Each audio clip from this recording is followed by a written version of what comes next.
전통적으로 동양에서는 종교의 사명을 두 가지로 손꼽았습니다.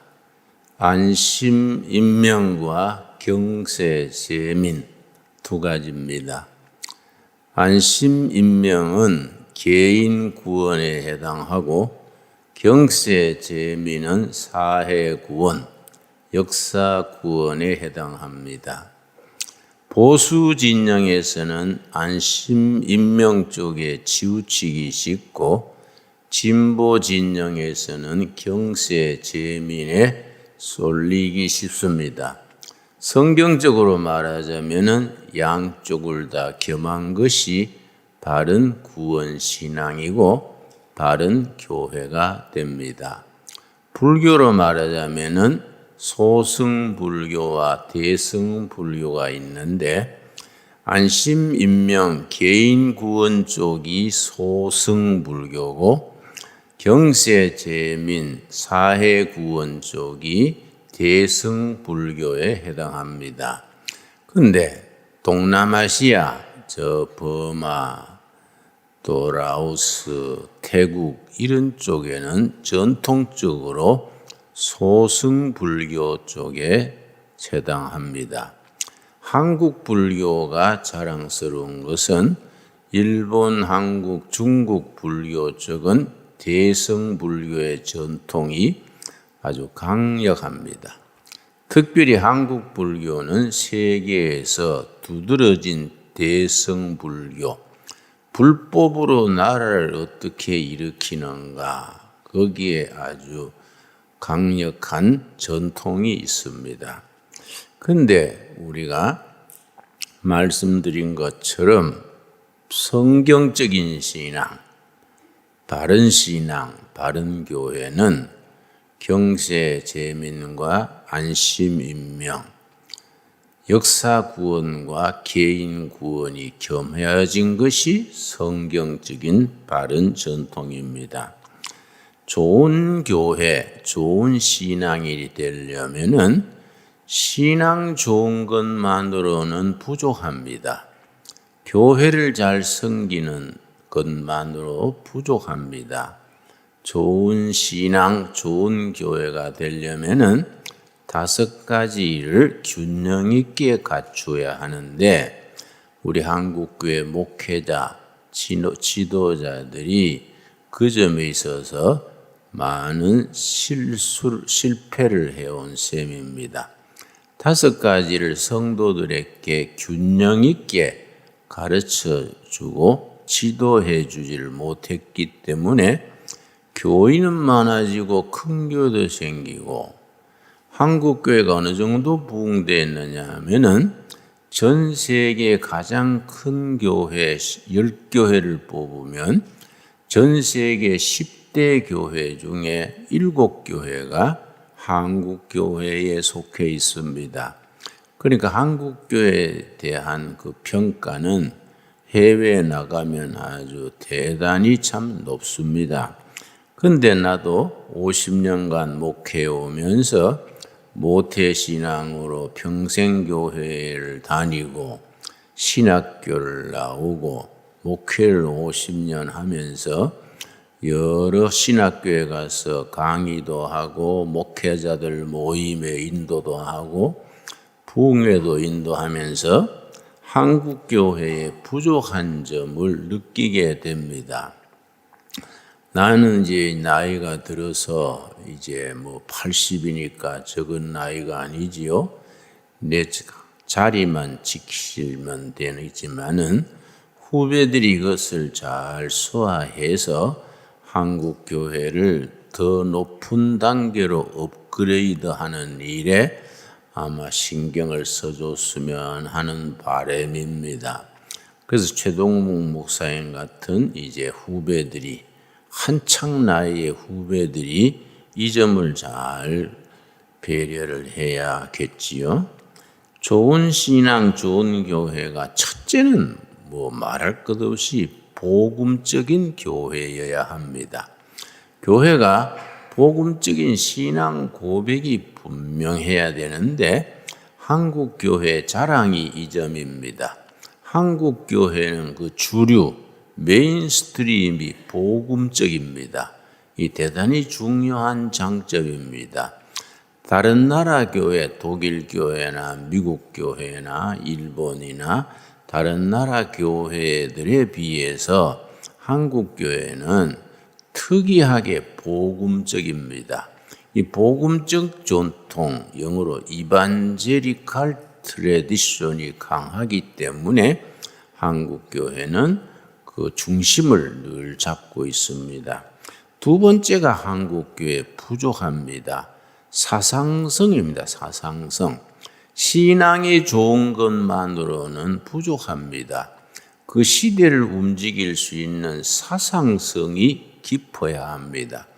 한국 교회는 목회자들 훈련 과정에서부터 평신도들 훈련 과정에서부터 사상성에 대한 교육, 그런 훈련이 부족했습니다. 그래서 한국교회 역사가 135년인데 교회도 부흥되고 복음적이고 한국의 현대화에 결정적인 좋은 영향력을 끼쳤음에도 불구하고 안타깝게도 한 3, 40년 전부터 사상성이 부족해서 사회 이데올로기, 체제 이런 문제를 세속 운동권에게 그만 넘겨준 셈입니다. 그래서 지금 교육은 한국 교회가 교육을 주도해 왔는데 지금 교육은 전교조가 아주 왜 마이크가 이래 울립니까? 전교조가 아주 교육계를 아주 석권하다시피 하고 노동운동이 70년대까지만 해도 산업선교, 교회가 주도하는 산업선교가 아주 활발히 활동했습니다. 그런데 그 산업선교가 흐지부지해지면서 민주노총이 노동계를 석권해버렸습니다. 우리 산업선교 할 때는 민주노총이 맥을 쓰지 못했는데 교회가 거기에서 후퇴하면서 그만 노동계, 산업계가 민주노총이 아주 차지해버리기 때문에 그 피해가 엄청나게 큽니다. 그리고 여러 가지 이 정치 문제도 양식 있고 역량이 있는 크리스찬들이 정치를 이끌어가지 못하고 엉뚱하게 주사파, 김일성 주체 사상이 민족의 희망이다. 그런 주사파들이 아주 등장했는가 하면은 우리 여야 간의 그런 성경적인 비전과 열정과 순수성을 잃어버린 사람들이 정치계를 자리 잡고 있기 때문에 우리 경제학 법칙 중에 악화가 양화를 구축한다. 그런 경제학 원리가 있습니다. 악화가 양화를 구축하듯이 우리 한국 사회에 옳지 못한 삐뚤어진 사상, 삐뚤어진 이데올로기를 가진 사람들이 그런 세력들이 선한 세력들을 밀어내버린 셈입니다. 그런 점에서 한국교회 사상성이 부족한 것에 대해서 지금부터라도 다시 시작을 해야 합니다.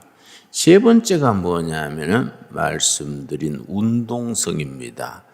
이 우리가 복음적인 신앙을 바탕으로 건강한 사상, 성경에 바탕둔 가치관, 국가관, 바른 사상을 우리 국가 운영에 사회에 펼쳐나가는 운동성이 있어야 됩니다. 운동성 그러면 좀 여러분 애매하게 생각하기 쉽습니다만은 우리 디모데서에 그런 말씀이 있지요. 하나님의 말씀은 살았고 운동성이 있어서 좌우에 날쌘 칼과 같다. 운동성이 있는 말씀이라 했습니다. 운동성의 예를 들어 설명하자면은 실례로 우리 전광훈 목사님 같은 분 운동성이 있는 한 모습입니다. 물론 그걸 운동하는 것에 대해서 찬반 양론이 있습니다. 어떤 사람들은 목사도 아니다, 그래 악평하는 사람도 있고, 아주 선지자 중에 선지자다, 애국자다, 그렇게 호평하는 분도 있습니다. 그런 판단은 뒤로 제키고 그분이 활동하는 그런 걸 세종로에서 더운 여름이나 추운 겨울이나 많은 대중을 동원해서 운동할 수 있는 그런 걸 운동성이라 그럽니다. 그 한 가지 더 있습니다. 어떤 전략적인 개념이 있어야 합니다. 우리 한국교회 지도자들은 각 교단, 노회나 총회나 또 우리 각 신학교나 한국교회 지도부에서 전략적인 개념이 부족합니다. 성령 받고 은혜 받은 복음주의자들은 전략적이라 그러면 조금 거부감을 나타냅니다. 성령님 의지하고 바로 살면 되지 뭐 전략이 있나? 그거는 우리가 잘못 생각하는 겁니다. 마태복음 10장 16절일 겁니다. 예수님이 말씀하셨습니다. 너희는 비둘기같이 순결하고 뱀같이 지혜로워라. 예수님이 말씀하셨습니다. 우리가 복음적인 순수성에서는 비둘기같이 순결하고 사회와 국가를 이끌어가는 전략에 있어서 뱀같이 지혜로워라. 그래서 비둘기같이 순결한 것을 그걸 복음의 순수성, 영적, 도덕적 순수성을 말하고 뱀같이 지혜로운 것을 걸어서 전략, 전술적인 거라고 그렇게 말합니다. 그래서 성경에는 분명히 너희가 전략적이어야 된다 일러줍니다. 잠언 24장 6절 한번 찾아보겠습니다. 내가 가끔 목사님들이나 성도님들이 모인 자리에 가서 전략 얘기를 하면은 성령의 인도하심을 받으면 되지 뭘 그렇게 전략을 얘기하느냐, 그렇게 반문을 하는 사람들이 있습니다. 그 자체가 우리가 시대를 움직이는 사상성, 운동성에 있어서 아주 치명적인 약점이 됩니다. 자, 잠언 24장 6절 말씀. 너는 전략으로 싸우라. 승리는 지략이 많음에 있느니라. 우리가 이 세상 믿음도 하나의 싸움입니다. 영적 싸움입니다. 악한 세력이 사회를 이끄느냐, 선한 무리가 사회를 이끄느냐, 그게 영적 싸움입니다. 그 싸움에는 전략이 있어야 됩니다. 그래서 너희는 전략으로 싸우라. 우리 영적 싸움에 승리하려면은 지략이 있어야 된다. 지략이 많은 쪽이 승리한다. 지략은 여러 사람이 공동체가 함께 기도하고 함께 토론하고 함께 만들어낸 전략을 지략이라고 말합니다. 어떤 특정 목사 한 사람, 특정인 한 교회가 아니라 한국교회 전체가 합심 기도하고 같이 인원하고 같이 공부하고 고민해서 함께 이룬 전략이 지략입니다. 그 지략과 전략을 갖춘 교회가 영적 싸움에서 승리할 수 있게 됩니다. 자, 그래서 이제 지방선거, 서울시장 선거, 부산시장 선거가 이제 4월 초에 있게 되지요. 또 1년 뒤에 내년 3월에는 대통령 선거가 있습니다. 대한민국은 민주공화국입니다. 대한민국 헌법 제1조 대한민국은 민주공화국이다. 제2조 대한민국의 주권은 국민에게 있다. 헌법의 제2조입니다. 그런데 주권이 국민에게 있는데 국민이 그 주권을 어떻게 발휘합니까? 민주주의 사회에서 국민이 주권을 발휘할 수 있는 유일하고 확실한 수단이 선거입니다. 선거. 선거를 통해서 국민의 주권을 발휘하는 겁니다. 대통령 뽑아놓고 잘하면 밀어주고 시원찮으면 선거로 갈아치우고, 이것이 이제 우리 민주주의의 기본 질서입니다. 거기에 이제 서울시장 선거가 있고 부산시장 선거가 있고 1년 뒤에는 대통령 선거가 있습니다. 크리스찬들은 크리스찬답게 성경적 가치관, 자유민주주의에 대한 바른 정신, 열린 사회에 대한 열린 마음을 가진 사람을 지도자로 뽑아서 나라가 바르게 나갈 수 있도록 해야 될 책임이 있습니다. 이 경세 재민에 대한 책임입니다. 우리는 시대가 예배당 안에서 우리끼리 할렐루야 아멘 하고 하는 사이에 교육계는 정교조가 차지해버리고 노동계는 민주노총이 차지해버리고 정치계는 어떠한 김일성 추종하는 사람들이 뭐 다는 아니지만은 그 사람들이 핵심에 차지하고 있어가지고 나를 엉뚱한 방향으로 이끌어가게 되는 면은 안 되지요. 그런 걸 막을 수 있는 건 교회입니다. 대한민국에서 가장 강력하고 가장 자주 모이고 가장 힘 있는 단체는 교회입니다. 교회. 전국의 교회가 한 6만 5천 교회가 되는데 그런 조직이 없습니다. 새벽기도 매일 모이고 수요일 모이고 금요일 구역 예배 보고 주일 예배 드리고 6만 5천 교회가 매일 수요일마다 주일마다 모여서 활동할 수 있는 그런 조직이 경로당 외에는 없습니다.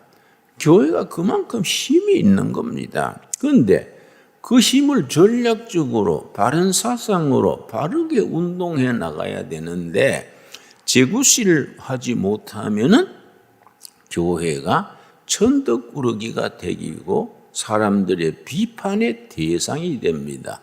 나는 할아버지가 시골 깡촌에서 아주 경상북도 청송 사무실이라고 숭악한 산골짜기입니다. 거기서 머슴살이 하면서 예수 믿어가지고 내가 3대째 교인인데 내 아들이 4대, 아들이 또 손주를 낳았으니까 5대째입니다. 5대째 가문인데 우리는 할아버지가 머슴하다가 우리 아버지는 일본 가서 도쿄에서 택시 운전하고 3대 내가 목사가 태어났는데 나는 한국교회를 너무너무 사랑합니다. 우리 조상 때로부터 우리가 참말로 예수님의 은혜로 이만큼 가문을 이루고 평생을 교회를 섬기고 목회한 세월만 50년 넘어 51년째인데 한국교회를 얼마나 사랑하겠습니까? 내가 누가 한국교회를 나쁘게 얘기하면 막 열받습니다. 열받아가지고 당시 한국교회를 얼마 알아서 그런 소리 하냐. 아주 열을 내가지고 아주 내가 핏대를 올립니다. 여러분, 우리 다 한국교회를 사랑하는 사람들입니다. 그런데 한국교회가 시대적인 사명을 감당하지 못하고 한쪽으로 밀려가지고 세상 사람들의 손가락질을 받고 있으면 되겠습니까? 여러분 3년 전에 MBC, KBS 이런 중심 방송국에서 저녁 11시 골든아워에 교회를 고발하는 프로그램이 무슨 비리 수첩, 기자 수첩 있지요? 1년에 33번 나왔습니다. 1년에. 일본은 대형 방송국에서 그 골든아워에 33번 교회의 비리 끌으면서 고발하면은 한 프로그램당 50분씩이 교회에 대한 이미지가 아주 나빠지죠. 옛날 우리 운동권에서 데모할 때 아주 그때부터 작전을 썼습니다.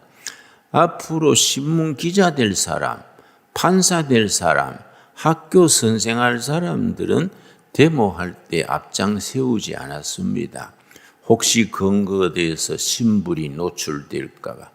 앞으로 신문 기자 될 사람, 판검사 될 사람, 교사할 사람들은 뒤에서 바람만 잡고 전면에 나서지 못하게 했습니다. 그리고 데모운동권의 최고 지도자들은 뒤에서 조정만 하고 그냥 일반이 앞장서서 데모하곤 했습니다. 그 세월이 30년, 40년 지나니까 그 사람들이 교육계 교감하고 교장하고 판사, 검사도 하고 그 사람들이 언론계의 편집장도 하고 그러니까 이 사회의 흐름을 잡게 되는 거이지요. 내가 한탄하는 것은 그동안에 교회는 뭐 했냐? 교회는 우리끼리 교회 안에서 우리끼리 장로, 집 목사, 권사 그러고 우리끼리 뭐 할렐루야 하고 이 사회가 돌아가는 현실에 대해서 외면했습니다. 그리고 좋은 기독교 지도자가 출마를 하거나 등장해도 밀어주지를 않았습니다. 이런 걸 우리가 극복을 해야 되지요. 오늘 우리 본문 말씀 우리 한번 찾아보겠습니다. 우리 여호수아에 대한 말씀입니다. 여호수아서에 뭐라 그랬습니까? 우리 민수기 27장 15절입니다. 민수기 27장 15절 말씀. 자, 민수기 15장 27절. 참 귀한 말씀입니다. 모세는 위대한 지도자였습니다. 그런데 모세가 위대했던 중에 최고로 위대한 건 뭐냐? 우리가 잊고 있는 게 있습니다. 모세가 잘못한 것 중에 최고로 잘한 것 중에 최고로 잘한 것이 27장 15절 후계자를 뽑아서 잘 세운 겁니다. 자기 대를 이어나갈 차세대 지도자를 뽑아서 과감하게 밀어준 것이 모세의 위대한 중에 한 사람입니다. 우리나라는 그런 전통이 없습니다. 이승만 대통령이 얼마나 훌륭한 분이랬습니까? 그분이 참 탁월한 세계적인 지도자였음에도 불구하고 후계자 기르는 일에는 너무 등한히 해서 이기붕 같은 사람을 뭐 이렇게 밀어줬다가 자기 자신 또 완전히 망가졌지요. 이승만 대통령과 같은 시기에 일본 수상이 요시다 시게루입니다.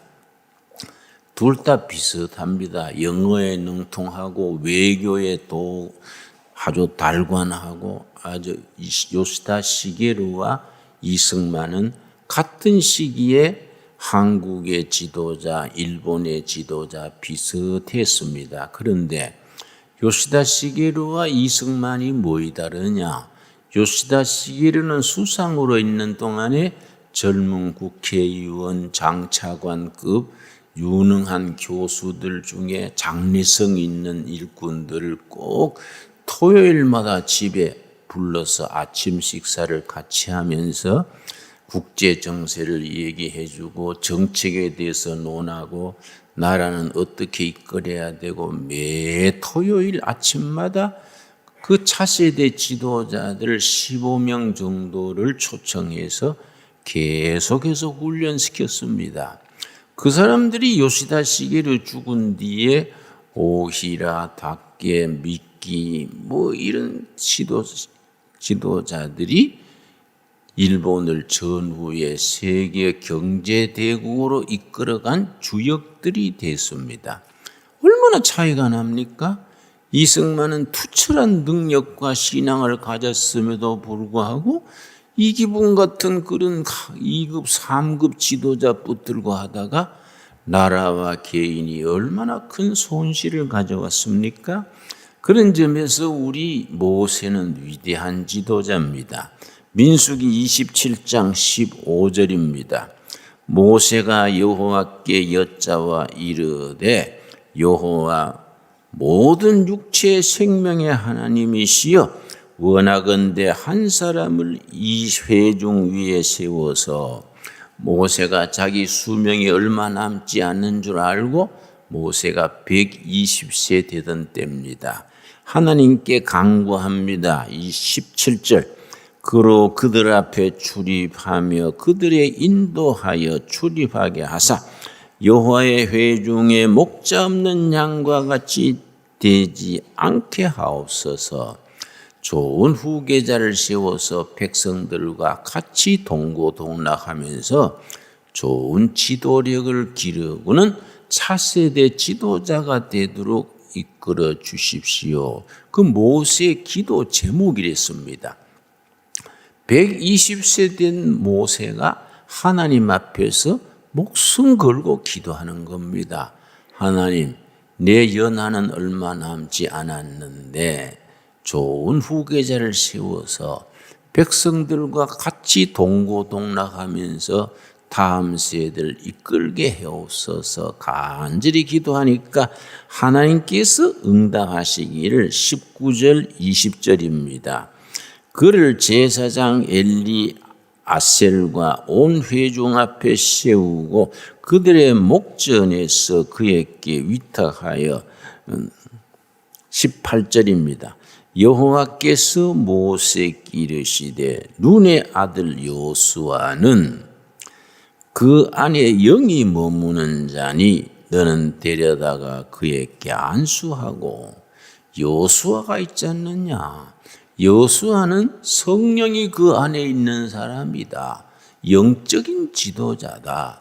그를 데려다가 안수하고 백성들 앞에 세워서 백성들이 장차 그에게 그 지도력, 리더십을 인정하고 복종하게 하라. 이렇게 하나님과 모세 사이에 주고받고 한 내용입니다. 그 여호수아가 어떻게 했습니까? 여호수아서 1장입니다. 여호수아서 1장 1절부터 그 모세가 그때부터 여호수아를 전면에 내세워서 훈련을 시킵니다. 그래서 모세가 숨 거두자마자 여호수아가 등장해서 가나안 정복을 완성하게 됩니다. 지금 우리나라에 여호수아 같은 그런 지도자가 필요할 때입니다. 지도자가 참 중요합니다, 여러분. 영국의 안제리카 메르켈이라는 여성 수상이 조금 전에 18년간 집권을 마치고 이제 임기를 마치고 물러났습니다. 그 조용한 지도자인데 동독 출신의 여자입니다. 그런데 이분이 18년간 수상직을 마치고 물러나는데 수상직에서 물러나서 자기 집으로 가는데요. 그 시민들이 전부 자기 발코니에 나와서 6분간 박수를 쳤습니다. 전 국민이 자발적으로. 그건 메르켈이라는 여자가 목사의 목사의 딸입니다. 어떤 목사냐? 1956년에 동독 공산주의 체제 사람들이 서독으로 많이 도망을 탈출해 왔습니다. 지금 우리 탈북자들처럼 250만 명이나 탈북해 동독에서 서독으로 넘어왔습니다. 특별히 동독 공산주의 치하에 있는 목사들이 독일 서독으로 도망해 왔습니다. 근데 메르켈의 아버지가 젊은 목사를 했는데 첫 딸 메르켈이 육주됐을 때 육주된 포대기에 딸을 안고 오히려 서독에서 동독으로 넘어갔습니다. 무슨 생각을 했느냐 하면은 동독도 하나님이 사랑하는 백성들인데 동독의 목사들이 전부 서독으로 와버리면은 동독의 영혼들은 어떡하냐. 공산주의 밑에서 그 영혼들은 다 어떻게 되냐. 그래서 메르켈의 아버지가 부인을 설득해서 생후 6개월 된 딸을 안고 오히려 서독에서 동독으로 넘어갔습니다. 그 동독에 가가지고 내가 목사라 그러니까 동독 공산 정권에서 저 시골 구석지인데 조그마한 교회 목사를 맡겼습니다. 별 영향을 미치지 못할 그런 시골에 목사를 맡겼습니다. 그 개신교 목사를 맡아가지고 아주 가난하게 살면서 딸을 학교 보낼 입장도 아니고 또 딸을 학교에 보내면 공산주의 교육을 받게 되니까 집에서 홈스쿨을 했습니다. 홈스쿨. 엄마 아버지가 딸을 직접 가르쳐 가지고 나중에 대학의 화학과를 가서 화학에 관계되는 회사에 다니다가 그 사이에 독일이 통일이 됐습니다. 통일이 된 뒤에 이 앙제리카 메르켈이 독일엔 기독교 민주당이라고 있습니다. 기민당 그래요. 기독교 민주당에 입당을 해서 워낙 진실하고 일관되고 유능한 여자이기 때문에 기독교 민주당 당수가 돼서 수상으로 18년간 일했습니다. 번번이 선거할 때마다 동독 출신의 그 여자 당수를 밀어줬습니다. 독일 국민들이. 독일 인구가 8천만입니다. 8천만이 유럽에서 제일 강력한 나라인데 수상을 동독 출신의 여자 안제리카 메르켈을 수상으로 밀어줬습니다. 18년간 인도는 동안에 항상 같은 옷을 입었습니다. 허름한 옷을 입고 늘 국사를 운영하니까 신문 기자들이 물었습니다. 수상께서는 왜 옷이 한 벌밖에 없습니까? 그러니까 메르켈이 대답하기를 나는 패션 모델이 아닙니다. 독일에 나는 공무원입니다. 공무원들이 정복으로 입고 그런 거지 뭘 패션을 바꿉니까? 자기 집에요 가정부 한 명 없었습니다. 자기 남편은 세탁기 돌리고 자기는 빨랫감 정리하고 자기들이 요리하고 평생 수상으로 18년 재직하면서 파출부 한 명 데리지 않았습니다. 한 가지 옷을 입고 아주 검소하게 그리고 진실하게 정치를 바르게 자기 친척 중에 한 명도 관직에 발령하지 않았습니다. 자기 친척 중에 한 사람도 무슨 청탁을 하거나 이권에 관여하지 않고 그대로 깨끗하게 18년 목회에 비리 한 건이 없었어요. 그러니까 퇴직하는 자리에 전 시민이 자기 집 발코니에 나와서 6분간 전 시민이 박수를 쳐서 환송을 했습니다. 위대한 지도자입니다. 목사가 어떻게 자녀를 교육할 수 있느냐 대표적인 겁니다. 같은 시기에 영국 수상 또 메이라는 여사 수상입니다.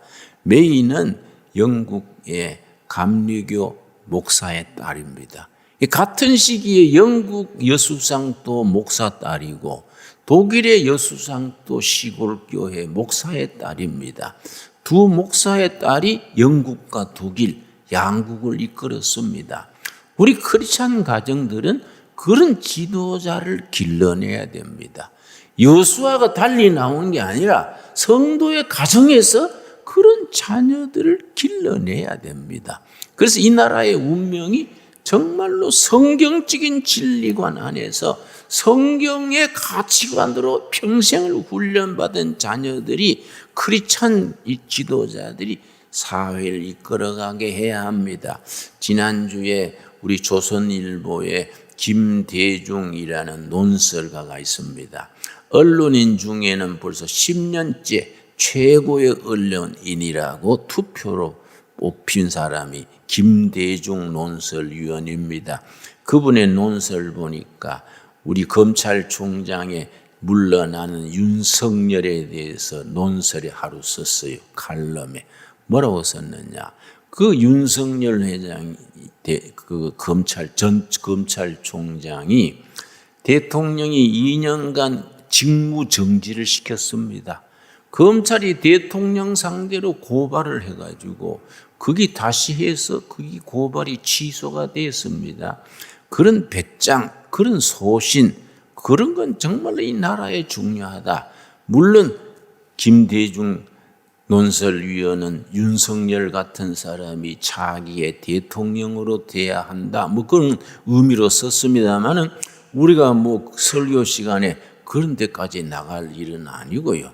성경적 가치관에서 소신이 있는 사람이 정말 독일의 엔젤리카 메리켈 같은 성경적 진실성, 그런 능력, 그런 겸손한 자세로 나라를 이끌 수 있는 사람이 이 나라에 등장해야 합니다. 길러져야 합니다. 여러분 아멘 하시지요? 여러분 우리나라 국회의원 300명 중에 127명이 개신교 출신입니다. 집사, 장로 이 사람들이 127명이 국회의원인데 그 사람들 중에 정말 여수와 같은, 메르켈 같은, 영국의 메이 수상 같은 그런 사람들이 이 나라를 이끌어 가야 되지 않겠습니까? 우리가 기도해야 될 일 중에 그런 지도자가 하나님이 보호하사 이 나라에서 길러져서 지도자가 되게 해 주십시오. 기도해야 됩니다, 여러분. 우리 동두천, 우리 쇠목골 둘의 수도원에 학교가 있지 않습니까? 둘의 국제학교가 있습니다. 요즘은요, 입학 문의가 매일 옵니다. 매일. 왜냐? 이 나라 교육이 희망이 없으니까 정교자가 교육을 장악해가지고 그 뭡니까? 남녀간에 이상한 짓 하는 그걸 뭐라? 동성애도 그건 괜찮은 기다 그러고 애들 수업 시간에 엎드려 자도 그 깨우면은 인권에 위배된대요.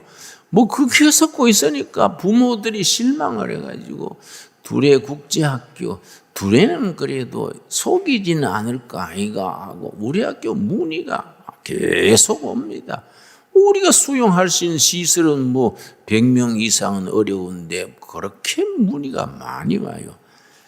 우리 국민들이, 교인들이 정말 성경적으로 교육을 해가지고 요수아 같은, 메르켈 같은 그런 일꾼들이 태어나기를 기다리고 있는 겁니다. 네 자식, 내 자식 구별할 것 없이 하나님의 말씀으로 무장을 해서 성경적인 가치관 사상성을 가지고 영적 운동력을 가지고 영감을 받은 그런 전략을 가지고 복음을 실천할 수 있는 지도자들을 길러내야 될 사명이 둘의 교회에 있습니다, 여러분. 교회가 널찍하고 얼마나 좋습니까? 얼마나 넓고 좋습니까? 우리 자리를 다 합치면 2,400석입니다. 그런 꿈을 꾸고 그런 기도를 가지고 그런 소원을 가슴에 담은 사람들을 우리가 길러내야 됩니다. 열심히 헌금해서 그런 데다가 헌금을 써야 하나님이 기뻐하시고 백성들이 박수를 보내고 이 나라와 역사가 미래에 희망을 가지게 될 것 아니겠습니까? 그런 일에 사명을 다하는 교회로 세워질 수 있게 되기 바랍니다. 기도하겠습니다. 여호와 아버지 감사합니다. 때를 따라 도우시는 은혜를 힘입어 요수아 같은 지도자, 참된 지도자, 하나님이 영에 함께 하시는 지도자, 성경의 진리로 가치관을 가지고 시국관을 가지고 역사관을 가지고 나라를 이끌며 가문을 일으키며 교회를 섬기며 세계를 이끌어 나갈 그런 일꾼들을 기르게 하여 주시옵소서. 모세가 여호수아를 길렀던 것과 같이 그 동독으로 이민 간 목사 부부가 그 메르켈 딸을 가정교육을 통해서 길렀던 것과 같이 우리가 위대한 영적 지도자들을 이 시대 이 땅 가정에서 교회에서 길러내게 하여 주시옵소서. 예수님 이름 받들어 기도드려 사옵나이다. 아멘.